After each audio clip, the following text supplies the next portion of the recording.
My husband may have cheated on me with my dead best friend and had an affair baby. My best friend since elementary school, who I'll call Alice, passed away in February from cancer. She had a 2-year-old daughter who went into the custody of her mom after she passed away, who I'll call Alexis. Last month Alexis showed up on our doorstep unannounced, telling my husband he needs to take responsibility for his child and either take custody or start paying child support.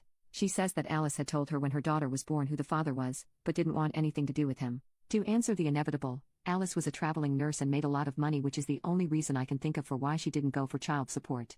During this conversation my husband had the worst panic attack he's ever had, so we had to end the conversation before I could get more details. I was iffy on believing his story. He said that Alice's daughter is probably his, but that it isn't what I think.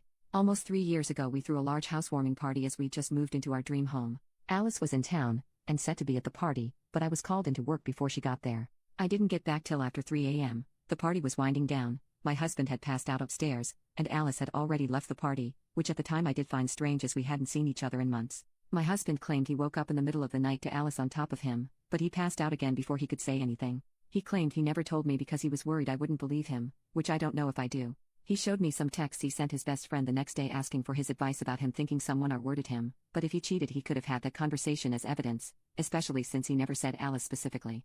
Ever since the party he has been very distant with Alice, and after she had her daughter he would even find excuses not to be around the house when she would visit at all. I don't know if that's because he cheated, or if Alice did actually R-word him and this was his trauma response. Honestly I don't know what to do. I've known Alice since we were children and she had never come across as that kind of person. But I've also known my husband for over a decade and he's not once ever given the inclination of a cheater. He's an attractive guy and I've seen the looks he gets at the gym and he's never even given more than a glance. What the hell should I do? How do I figure out what the truth is here when Alice isn't even around to defend herself? She never even implied she liked my husband, let alone want to sleep with him.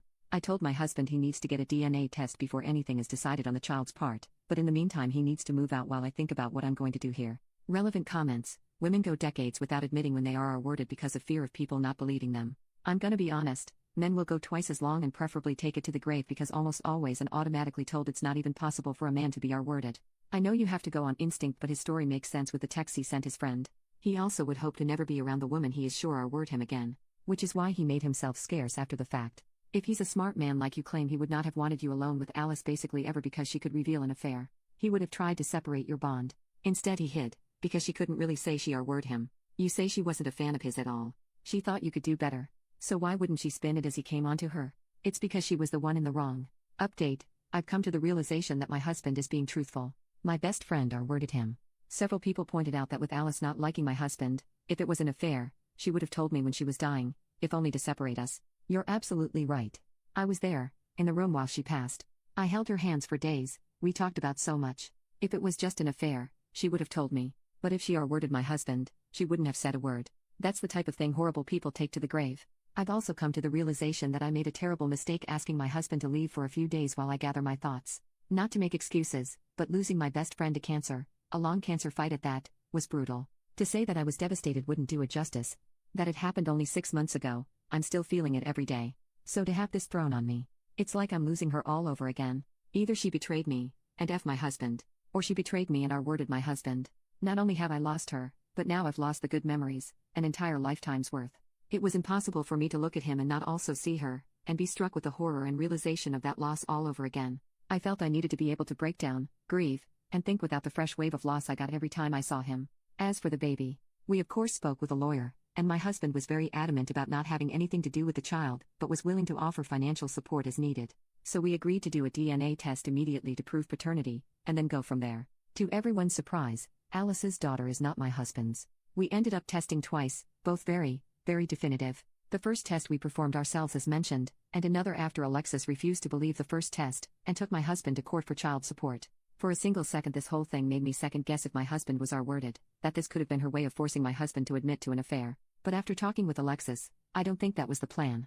Alexis says that Alice told her my husband was the father under strict confidence, demanding that she never, ever tell me or my husband. We were only ever to be told if Alexis died before Alice's daughter was old enough to take care of herself, so that she wouldn't end up in foster care. The only reason Alexis came to us then, instead of keeping that secret, is because Alice's life insurance wasn't being released yet, and she was out of options. She also felt I should know my husband and her daughter had had an affair. This all reaffirms in my mind that Alice did R-word my husband, with the expectation of getting pregnant with his child. She obviously had other partners at the time, since one of them fathered her daughter, but no one knows who. It's clear to me that Alice believed it was my husband. I did suggest Alexis upload a sample to Ancestry, see if any matches pop up, but as Alice traveled all over for work, I don't know that anything will ever come of that. In truth, I've washed my hands of the situation. Alice did enough damage, and I don't particularly plan to be around for any more. My husband and I have gone through a lot of counseling, and will likely continue for a while. This whole situation damaged us both, my husband more obviously, and I don't think we'll fully heal for a very long while. I do, however, have some good news. While my husband and I rediscovered what makes us love each other the most, I got pregnant. We're expecting our first baby, a girl, in a little over 3 months, and my husband and I are ecstatic. And no, we will not be naming her after my dead ex-best friend.